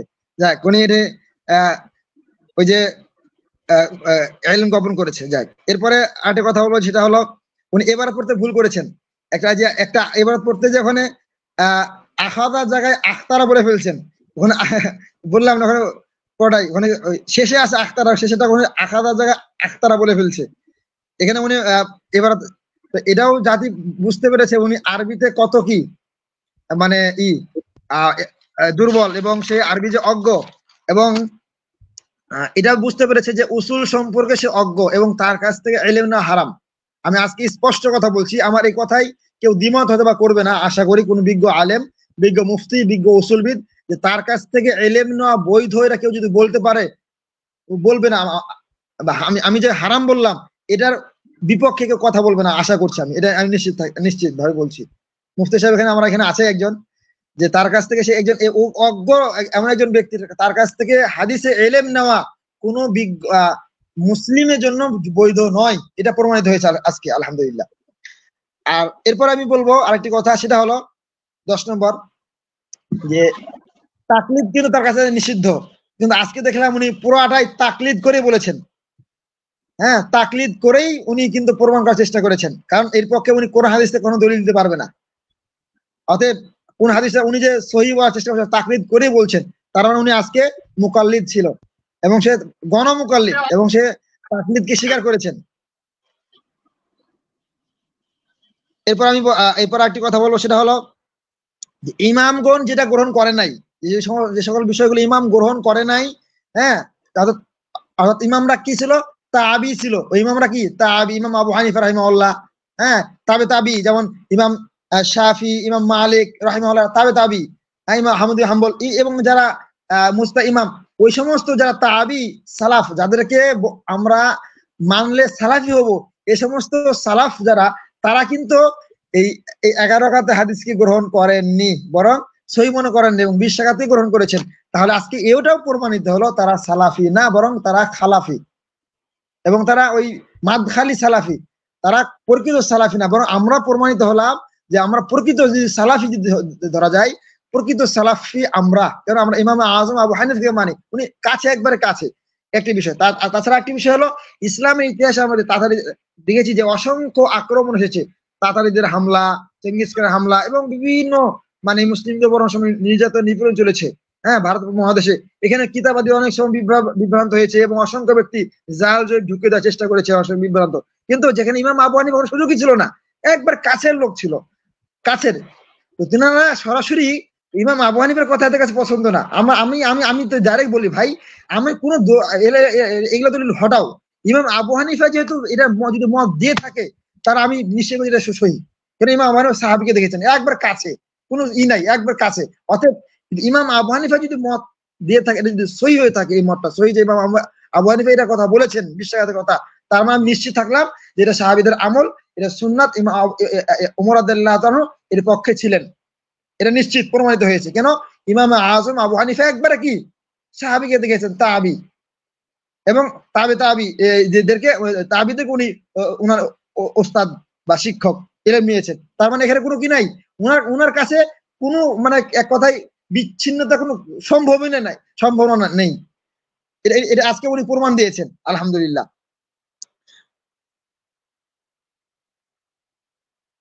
এটা প্রমাণ দিয়েছেন যে সালাফরা যারা গ্রহণ করেনি সেটা তিনি গ্রহণ করছেন, তার মানে তিনি সালাফি। তারা যে নব্য, আমাদের মুফতি আব্দুর রশিদ সাহেব যে বলেন নব্য সালাফি, মানে প্রকৃত সালাফি না। এবং মাদখালি সালাফি কাদেরকে বলা হয়? যারা সৌদি রাষ্ট্র কর্তৃক নিয়ন্ত্রিত, অর্থায়নকৃত, সমর্থিত, এই গ্রুপটাই এইগুলো করছে। আরেকটি কথা, এই কথা বলে শেষ করবো, সেটা হলো ওসামা হাফিজাউল্লাহর ব্যাপারে আমি যদিও নিশ্চিত ছিলাম, তবে আমি আরেকটি বিষয় ভালো লেগেছে, উনি মাহফিলে যেইভাবে উনি খুব গরম ভাবে কথা বলে, আলহামদুলিল্লাহ। উনি এখানেও ওলামায়ে দেওবন্দ যে একটা আদর্শ, বা ওলামায়ে দেওবন্দের যে একটা উত্তম চরিত্র, আখলাকে হাসানা, উনি আজকে উপস্থাপন করেছেন। এটা আমি ওনাকে আমি কি বলে যে ধন্যবাদ জানাবো, এটা আমি ভাষা বলতে পারছি না, এই মুহূর্তে নেই। উনি এত চমৎকার ভাবে, এত ঠান্ডা মেজাজে প্রতিপক্ষকে দাওয়াতি মেজাজে, দেখেন শেষ কথা কি বলেছেন, মানে এমন ভাবে কথা বলেছে উনি, কিন্তু এই কথা বলছে হার জিতের বিষয়গুলো নিয়ে যেন বাড়াবাড়ি না, এই কথা কিন্তু ক্লিয়ার করেছেন উনি, কিন্তু হ্যাঁ, জি জি। তো ওসামা সাহেবের কাছে অসংখ্য দলিল ছিল, উনি ওইভাবে যেহেতু স্বল্প সময়, যে উনি বারবার রিপিট না করে শুধু মূল পয়েন্ট উনি আলোচনা করেছেন। আশা করি যারা সত্য গ্রহণে আগ্রহী, যাদের হৃদয়টা সত্যান্বেষী, হ্যাঁ, যারা সত্যান্বেষী মানুষ, তারা অবশ্যই আলী হাসান ওসামার কাছে তারা মাথা নত করবে, এবং তারা তার প্রতি সন্তুষ্ট হয়ে তার জন্য দোয়া করবে, এবং তার ইলমি আলোচনা গ্রহণ করবে, এবং ব্রাদার হাউলের ইলমি আলোচনাকে প্রত্যাখ্যান করবে। হ্যাঁ, ওখান থেকে মানুষ মুখ ফিরিয়ে নিয়ে, এবং মানুষ আজকে, এবং যেভাবে তারা ভাবটা নিয়েছিল যে একবারে শেষ অমুক, এবং পুরা দেওবন্দকে উঠিয়ে আনলে, অথচ দেওবন্দ উনি, আমার জানা মতে আলী হাসান ওসামা দেওবন্দে পড়াশোনা এখনো করে নাই। উনি তো দেওবন্দের একটু মানে দেওবন্দের ছাত্র এর কাছে, এবং তাও আবার উনি ওইভাবে উনি বিচ্ছিন্ন ভাবে থাকার চেষ্টা করে ওলামায়ে দেওবন্দের কাছ থেকে অনেক সময় আমরা দেখেছি। ওনার কাছেই যদি এই অবস্থা হয়, যদি ওটা প্রাসঙ্গিক ভিন্ন আলোচনা আর কি, আচ্ছা, তো যাক আমি এখানে শেষ করছি, আমি আর আলোচনা করব না, যেহেতু লম্বা আলোচনা না করি। আমাদের মুফতি মারুফ কাসেমী সাহেব আছে, এবং আমি প্রিয় দর্শক শেষ কথা বলছি। আমি একজন নিজেও আহলে হাদিস পরিবারের ঘরের সন্তান। আমি আবার বলছি, আহলে হাদিস ঘরের সন্তান। আমি কিন্তু বাপদাদার অনুসরণ করি না। আমি যদি বাপদাদার অনুসরণ করতাম, অন্ধ অনুসরণ করতাম, অন্ধ তাকলিদ করতাম, তাহলে আমি আহলে হাদিস বা এই বিরাদারের ভক্ত থাকতাম। আমি অন্ধ অনুসরণ করি না বলেই আজকে বিরাদের বিরুদ্ধে কথা বলছি এবং তাদের এই মিথ্যাচার। মাওলানা শফিকুল ইসলাম সাহেব, আপনাকে আরেকবার আটকে ভাই, আপনাকে আরেকবার আটকে, সেটা হলো দেখলাম মুসলিম বাতায়নে আপনি একটা লাইভ করেছিলেন। হ্যাঁ, মুসলিম বাতায়নে একটা লাইভ করেছিলেন, ঠিক আছে। ওই যে সেটা হতে কিন্তু ব্রাদার রাহুলের দালাল, যে আবু ওয়াসি, ওটা কিন্তু ব্রাদার রাহুলের কিন্তু কাছের দালাল, এটা জানেন? আমি কিন্তু প্রমাণ করে দিয়েছি যে আমি আহলে হাদিসের সন্তান। উনি কিন্তু প্রমাণ করতে পারেন। উনি কসম খেয়ে বলেছিল যে আমি নাকি আহলে হাদিসের সন্তান না, কসম করে বলেছিল। হ্যাঁ, আমি দেখেছি, আমি ওটা আমি অনেক দেখেছি, মানে অনেকক্ষণ ছিলাম ওই জায়গায়, প্রায় অনেক সময় ছিলাম আমি ওই লাইভে।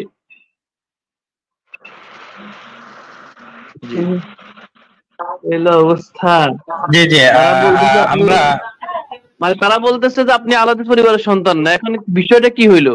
বিষয়টা হইলো আপনি আপনার মা বাবা কোন পরিবারের সন্তান, কোন কি না, ওনারা সেই বিষয়ে এই বিষয়ে প্রশ্ন তুলবে, বুঝলেন না? এই বিষয়ে প্রশ্ন তুলবে, তাদের গোড়ামি প্রকাশ করার জন্য এই কারণেও বলবে যে না আপনি আনাসের সন্তান না, আপনি হানাফি সন্তান, আপনি বুঝলেন? এই হলো অবস্থা। অথচ এটা কেউ কিন্তু আপনার বাড়ি থেকে দেখে আসেন। জি, আমরা এই পর্যায়ে এসে মাওলানা শফিকুল ইসলাম সাহেব একটা কথা বলছিলেন যে যারা সত্য গ্রহণে আগ্রহী তারা অবশ্যই 20 রাকাতের আজকের দলিলগুলা শোনার পরে সঠিকটাই গ্রহণ করে নেবে 20 রাকাতের বিষয়টা। তো আমরা এই পর্যায়ে এসে কিছু স্ক্রিনশট দেখাতে চাইবো আপনাদের সকলকে, আমাদের আলোচক এবং দর্শক যারা রয়েছেন সবাইকে একটু স্ক্রিনশট গুলো দেখাতে চাইবো। কিছু স্ক্রিনশট আমরা পড়ছি। অনেকে লিখছেন আমি আজ থেকে আহলে হাদিস ত্যাগ করলাম। এরপরে নিচে আরেকজন লিখছে যে আজ থেকে আহলে হাদিস ত্যাগ করলাম। আরেকটা দেখে আজ থেকে আহারে হাদিস ত্যাগ করলাম, একটু ব্যঙ্গ করে বলেছেন, যেটা ওনারা প্রাপ্য। আরেকটা বলেছেন যে 20 রাকাত যে তারাবি, এটা আবারও প্রমাণ হয়ে গেল, মুফতি আলী হাসান ওসামা সাহেব জিন্দাবাদ। এরপরে এখানে লিখছেন যে ইনশাআল্লাহ সবসময় 20 রাকাত তারাবি পড়বো। মানে এনারা আগে থেকে ছিল না, কিন্তু এখন পড়তে চাইতেছেন আর কি। এরপরে আবার বলতেছে যে আমি সামনের বছর থেকে 20 রাকাত আদায়ের চেষ্টা করবো ইনশাআল্লাহ তাআলা। এরপর আরেকটা স্ক্রিনশট দেখি। আলহামদুলিল্লাহ তারাবি 20 রাকাত প্রমাণ হলো, আগামী বছর থেকে আর 8 রাকাত পড়বো না ইনশাআল্লাহ। এরপর আরেকজন লিখছেন যে আলহামদুলিল্লাহ প্রত্যেক বিতর্কিত বিষয় এর উপর এমন আলোচনা প্রয়োজন। মানে ওনারা যারা আগে ছিল গুমরাহির মধ্যে, ওনারা এখন সঠিক পথ ফিরে পাচ্ছেন। এই যে দেখেন আরেকটা কমেন্ট আপনাদেরকে দেখাই। আমি আহলে হাদিস থেকে আজকের পর থেকে হানাফি হয়ে গেলাম, আলহামদুলিল্লাহ 20 রাকাত পড়তে হবে, এটাই প্রমাণ হলো। শায়েখ ওসামা হাফিজাহুল্লাহকে অনেক অনেক ধন্যবাদ।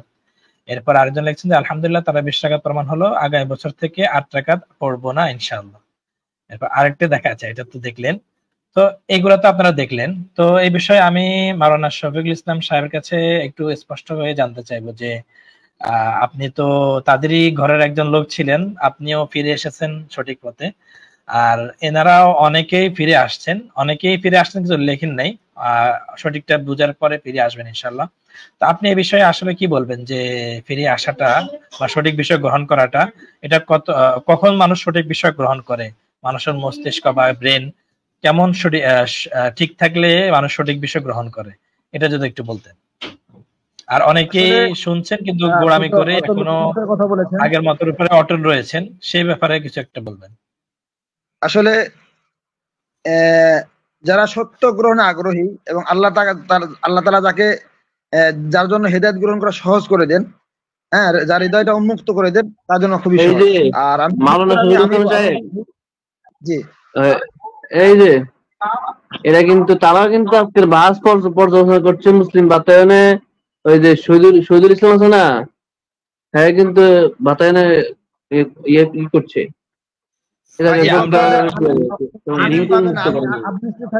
এই পক্ষে কোনো বিজ্ঞ আলেম আসবে না। আমাদের এই বাহাসে পর্যালোচনা করার জন্য বিজ্ঞ আলেমরা অলরেডি করছে, যে মুফতি মারুফ কাসেমী সাহেব আছেন, মুফতি আব্দুর রশিদ সাহেব আছেন, আলোচনা করছেন। কিন্তু ওরা বিজ্ঞ কোনো আলেম, আপনি দেখেন এখানেই প্রমাণ হয়েছে যে বিজ্ঞ কোনো আলেম তাদের বিজ্ঞ কোনো আলেম এই পক্ষে কোনো পোস্ট বা কথা বলছে না, তার মানে বুঝতে গর্তে লুকিয়ে আছে। যাক, আমাকে যে প্রশ্ন করেছে আমি ওটা নিয়ে কথা বলি, সেটা হলো রাহুল ভাবছিল তাদের সেই চেনারূপ ভাই, এটা তাদের সেই চেনারূপ। এখন শুনে শুনে রাহুল সম্পর্কে এখন কি বলবে জানেন? কালকে দেখবেন, মানে আল্লাহ আল্লাহ না করুক, মানে আগে থেকে যদি বলি, দেখবেন ওই যে তাদের কিছু বুড়ো বুড়া কিছু পন্ডিত আছে না, এরা বলবে রাহুল আমাদের কেউ না, রাহুল বা আছে হাঁটছে কি, এই টাইপের বিভিন্ন কথা বলবে। দেখবেন কালকে আপনার কথা আমি 100% সাপোর্ট করি। এই জন্য দেখবেন যে ওই ঘটনার মানে আলেমরা কিন্তু এটার পক্ষে বিপক্ষে কোনো কথা বলে না। কেন? যদি রাহুল বিজয় হইতো বা দলিল করতে পারতো তাহলে বুকে টেনে নিত। আর যেহেতু মানে বলতে হ্যাঁ আমাদের আমাদের আমাদের বাহ বাহ বাহ বাহ, আর যেহেতু পারে নাই, এই জন্য কিন্তু মানে কি এটা আমাদের কেউ না। এই জন্য এই চালাকিটা, সূক্ষ্ম কৌশলটা শায়েখরা অবলম্বন করেছে। তাদের পক্ষ যায় নাই, বিপক্ষে যায় নাই। ওরা দেখেছে যে দেখি রাহুল কি করতে পারছে, যদি রাহুল ভালো করতে পারে। আর আমাদের নূর নবী হাফিজাহুল্লাহ একজন আছেন, চেনেন আপনারা, উনি কিন্তু এক কথা বারবার বলেছেন, এই কথাটা যে ব্রাদার রাহুলের ব্যাপারে আশঙ্কা বোধ করেছিলেন, যে এই কথা বলেছেন যে আবু আদনানের মতো ওনার কি করা আলেমদের সাহায্য আসা দরকার। জি জি, আচ্ছা, আপনার প্রশ্ন আলোচনা করছি, সেটা হলো আসলে ওটাই আগে বললাম যে আল্লাহ তাআলা যার হৃদয়কে সত্য কোনো আগ্রহী জন্য উন্মুক্ত করে দেন, প্রশস্ত করে দেন, সেই গ্রহণ করতে পারে। তাছাড়া বিশেষ করে আমি আবারও বলছি, আমি যখন দাওরায় হাদিস যখন পড়ি, দাওরা হাদিস পড়া পর্যন্ত আগেও দাওরা পড়ার সময় কিন্তু আমি আহলে হাদিস মাদ্রাসাগুলো যেতাম, এবং আমি দাওরা পর্যন্ত আমি মাযহাব মানবো কি মানবো না কনফিউজের মধ্যে ছিলাম, সন্দেহের মধ্যে ছিলাম। বিশেষ করে ডক্টর আব্দুল্লাহ জাহাঙ্গীর রাহিমাহুল্লাহ হাফিজাহুল্লাহ মানে লেকচার শুনে আমি নিশ্চিত হয়েছি, আর এবং ওদের কিতাবাদি শেষ দিকে পড়ে এবং এই পর্যন্ত অধ্যয়ন করে, হ্যাঁ, বিশেষ করে আব্দুল্লাহ জাহাঙ্গীর স্যারের কারণে আমি মাযহাব মানতে বাধ্য হয়েছি, কারণ উনি এটা স্পষ্ট ক্লিয়ার করেছেন, হ্যাঁ, মাযহাব মানার বিকল্প নেই এক। তাছাড়া আমি ওনাদের শায়েখদের আমি বইগুলো পড়ে বলছি যে এই পরিমাণ মিথ্যাচার, প্রতারণা, ধোঁকাবাজি, এবং ব্রাদার রাহুল তো যে পরিমাণ ধোঁকাবাজি করেছে এই মাযহাব বিষয়, বিভিন্ন বিষয় নিয়ে, এবং আমি যে ব্যক্তির ইলম নিয়ে মানে ইমাম একটা পরিভাষা, এই জ্ঞানটুকু যার নেই, হ্যাঁ, তার ইলমের লেভেল যদি এই পর্যায়ে, তার অনুসারে এই লেভেল কোন পর্যায়ে হইতে পারে। তো এই জন্য আমি আহ্বান জানাবো, এই জন্য আমি বিশেষ করে তাদের এই শায়েখরা যে কথাগুলো বলে আর সালাফরা যে কথাগুলো বলে, ইমামরা, তাদের কথার সাথে কোনো মিল পাই না আমি। এই মিল না পাওয়ার কারণে আমার মনে যদি তারা যদি সত্য গ্রহণ আগ্রহী হয়, অবশ্যই অবশ্যই আমি চ্যালেঞ্জ করে বলছি তারাও এই হকের পথে ফিরে আসবে এবং মাযহাব বিদ্বেষী বাদ দিয়ে তারা মাযহাবী হবে। কারণ সৌদি আরবের যারা সালাফি দাবি করে, আহলে হাদিস দাবি, তারা প্রত্যেককেই হাম্বলি মাযহাবের অনুসারী। আরো আশ্চর্যের তথ্য দিয়ে আপনাকে, আজকে ঈদের দিন, গতকালকে ঈদের দিন এক ভাই পোস্ট করেছে, এমডি রাসেল, এই আহলে হাদিসদের মাকতাবুস সুন্নাহ সম্ভবত হবে, ওই লাইব্রেরিতে কাজও করেন, উনি আমার সাথে এরকম অনেকবার কথা হয়েছে। উনি পোস্ট করেছেন যে মাদানি যারা আহলে হাদিসদের মাদানি আলেমরা বাংলাদেশে এসে হাম্বলি মাযহাব অনুসারী। আমি আপনাকে দেখাইতে পারবো, আমি এমডি জুবাইর সাহেব, আমি পোস্ট দিব আপনাকে, স্ক্রিনশট নিয়ে আছে। উনি স্বীকার করেছেন যে হাম্বলি মাযহাবের অনুসারী হয়ে যাচ্ছে সবাই। তাহলে সত্য কখনো গোপন থাকে না, দেখেন তারা সবাই মাযহাবী হয়ে যাচ্ছে। মানে আলেমরা, মানে এই তার অনুসারীরা বাদ দেন, মানে আলেমরা মাযহাবী হয়ে যাচ্ছে, এটা তাদেরই মানে উক্তি। আলহামদুলিল্লাহ। এই জন্য আমি আসুন আহ্বান জানাই লাইফের মাধ্যমে, যারা শায়েখের অনুসারী যারা আছেন এবং ব্রাদার রাহুলের যে ভক্ত যারা আছেন, আমি চিন্তাশীল অসংখ্য ভক্ত দেখাবো ব্রাদার রাহুলের, যারা আগে তারা হিন্দুদের ডিবেট বা খ্রিস্টানদের ডিবেট বা নাস্তিকদের ডিবেট দেখে ভক্ত হয়েছে, কিন্তু যখন ইসলাম এই ফিকহি আলোচনা যখন এসেছে, অসংখ্য ব্রাদার রাহুলের ভক্ত দূরে সরে গেছে এবং ওনার বিরুদ্ধে কথা বলতেছে। আমি চ্যালেঞ্জ দিয়ে বললাম, অসংখ্য দেখাবো। আহলে হাদিস ঘরের সন্তানরাই চ্যালেঞ্জ, ওরাই চাচ্ছে ব্রাদারের সাথে আওয়াজ করতে।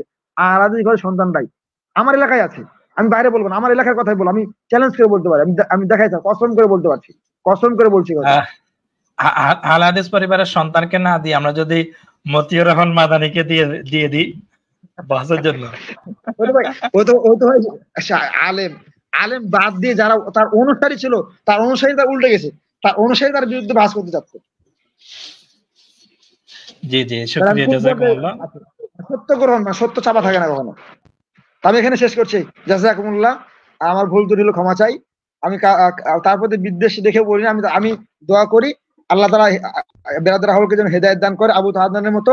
তবে তার এই লক্ষণটা আমি একটু কম পাই, কারণ হলো তার মধ্যে বেয়াদবি ভাবটা আছে, অহংকারী আছে, সে মিথ্যুক এবং আলেমদের প্রতি সে শ্রদ্ধাবোধ রেখে কথা বলে না। এইটুকু তার খুব বড় ত্রুটি।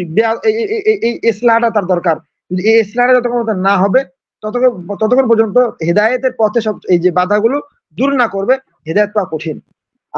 আপনি জানেন, আমাদের ছাত্র জীবনে যারা দেখেছি বা দেখি যারা বেয়াদব হয়, তারা যতই মেধাবী হোক না কেন শেষ জামানায় যে ভালো কিছু করে না এবং ঝরে যায়, এটা নিশ্চিত ঝরে যাবে। এবং এবং হয়তো সাময়িক কিছু রং চং কিছু দেখতে পাবেন, কিন্তু পরে থাকবে না। এবং অলরেডি শুরু হয়ে গেছে, বেরাদার হলে শুরু হয়ে গেছে, আলহামদুলিল্লাহ, নিশ্চিত থাকেন। এবং এবং আজকে সে প্রমাণ করেছে আহলাদিসদের জন্য সে একজন গজব হয়েছে, নিয়ামত না, সে গজব হয়েছে, আলহামদুলিল্লাহ। জি, জাযাকুমুল্লাহ, চমৎকার আলোচনা করেছেন মাওলানা শফিকুল ইসলাম সাহেব, সাথে রয়েছেন আমাদের মুফতি মারুফ কাসেমি সাহেব, আরো যারা ছিলেন আপনাদের সকলকে অসংখ্য ধন্যবাদ জানাচ্ছি আমাদের আজকের এই লাইভ অনুষ্ঠান থেকে।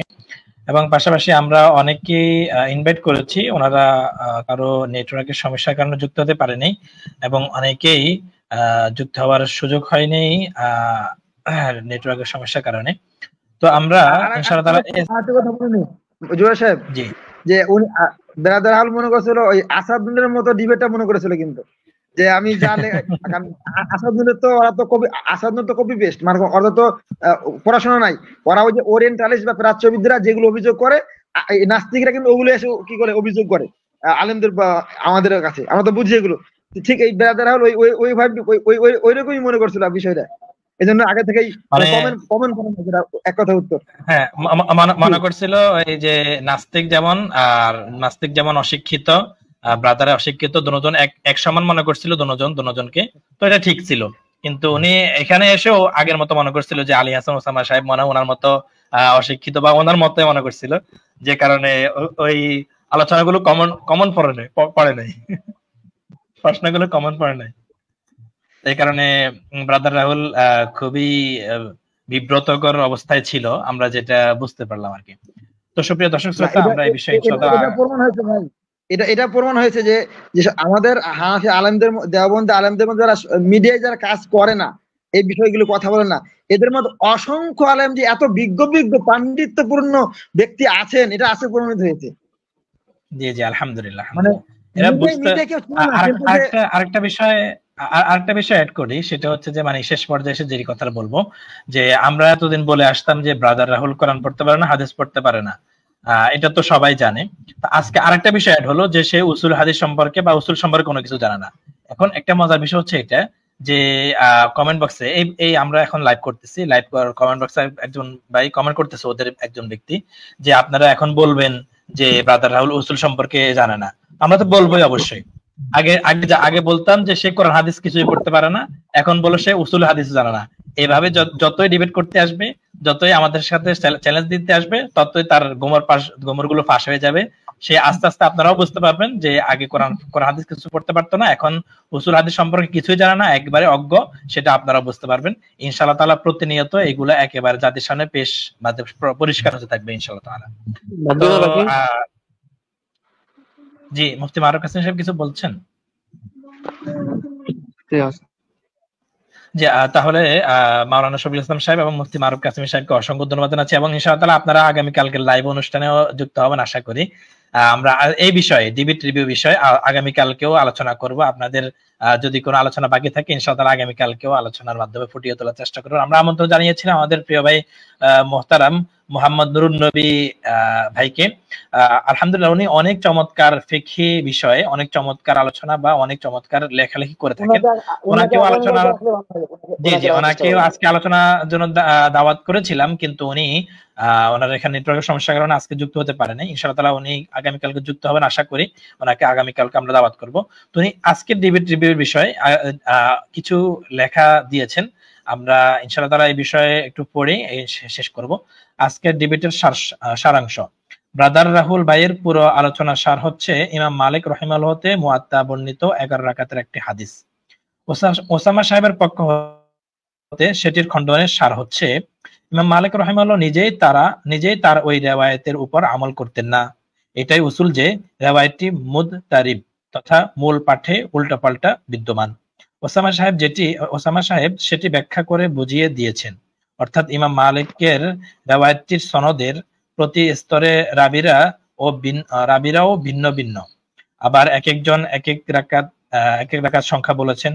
কেউ বলেছেন 11 রাকাত, কেউ বলেছেন 13, কেউ বলেছেন 20, কেউ বলেছেন 21, কেউ বলেছেন 23।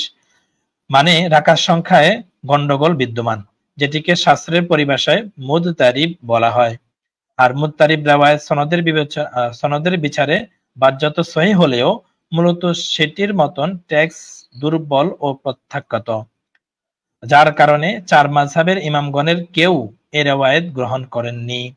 আর ওসামা সাহেব 20 রাকাতের দলিল দিয়েছেন যে বর্ণনাগুলো দ্বারা সেখানে বাহ্যিকভাবে ইনকিতা সূত্র বিচ্ছিন্নতা বোঝালেও মূলত বর্ণনাগুলো একাধিক শাহেদ ও উম্মাহার ধারাবাহিক আমল ও মুহাদ্দিসগণের শাস্ত্রীয় নীতিমালার ভিত্তিতে প্রকৃতপক্ষে মুত্তাসিল এবং সহিহ, যেমনটি ডজন খানেক মুহাদ্দিসের কিতাবে লেখা আছে। আল্লামা নওয়াবী রাহিমাহুল্লাহ তার আসারুস সুনান কিতাবেও লিখে গেছেন। সুতরাং হাদিস শাস্ত্রের মূলনীতি আলোকে আজকের ডিবেটের চূড়ান্ত সফলতা সম্পর্কে দর্শকই মন্তব্য করুন।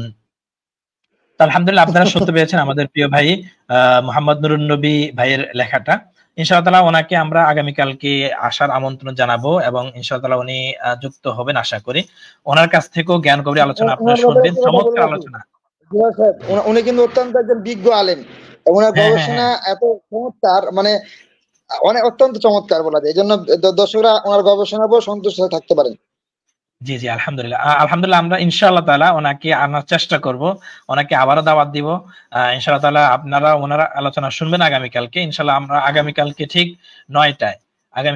9টায় আমাদের এই ফেসবুক পেজ থেকে পেজ দ্য ট্রুথ সত্যের মুখোমুখি এই ফেসবুক পেজ থেকে আমরা আবারও লাইভে আসব আজকের এই বিষয়ের উপর, অর্থাৎ ডিবিইউতে আলী হাসান ওসামা সাহেব, বিএস বাদর রাহুল, ওনাদের মধ্যকার যে বাহাসটা হয়েছে এই বাহাসের ডিবিইউতে আমরা আবারও আসবো আগামীকালকে ইনশাআল্লাহ তাআলা রাত 9টায়।